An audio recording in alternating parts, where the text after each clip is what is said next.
U.S. officials have often suggested that they would be interested in speaking to a man named Ahmed Abu Khatala about the events the night of the attack. He's really not that difficult to find. We met with Ahmed Abu Khatala in public at the coffee shop of a well-known hotel here in Benghazi for around 2 hours. He seemed to be confident, his demeanor most certainly not that of a man who believed that he was going to be detained or targeted anytime soon. And he agreed to let us film audio but not video of our conversation. هل في حدا من الجهة الليبية أو مثلا من الجهة الأمريكية جربوا يتواصلوا معك؟ أبدا. يعني ما في ولا مسؤول ليبي ولا مسؤول أمريكي جرب يتواصل معك ويقول لك؟ حتى فريق التحقيق اللي جاء بنغازي ما حاولوش حتى محاولة اتصال. الفريق الFBI يعني. Part of the documentary returned to Benghazi. Oh, how easy was it for you to track him down? Pretty easy, Becky. This is not a man who is in hiding. And of course, we're not the only ones who spoke to him. There have been a number of print outlets, including the New York Times, that have interviewed him in the 10, 11 months since that attack took place. His demeanor was fairly confident.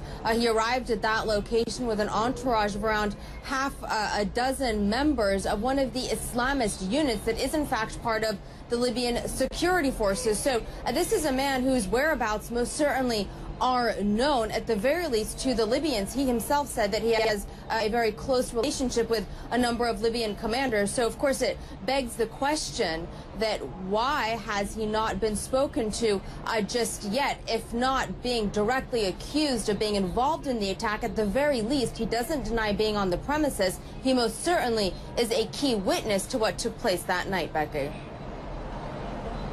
You sat down with him for, what, 2 hours? What else did he tell you? Well, it was a fairly long and rambling interview, and at times he got a bit contradictory.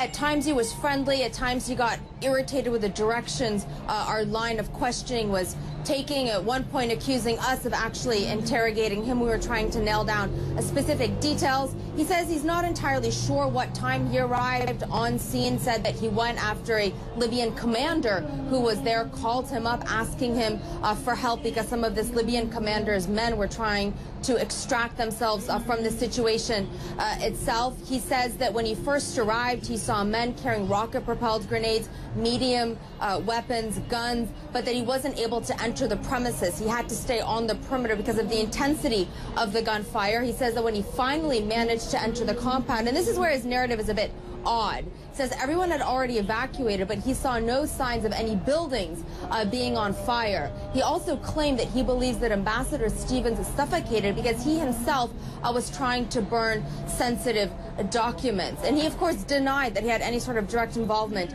in the attack. But this really goes to show you just how chaotic the landscape in Libya remains. And it brings up a lot of questions as to why these individuals, whomever they may be, have not yet been brought to justice, and why it seems as if, at least at this point in time, the investigation hasn't really significantly moved forward if individuals who are, at the very least, key witnesses to what took place are not being spoken to.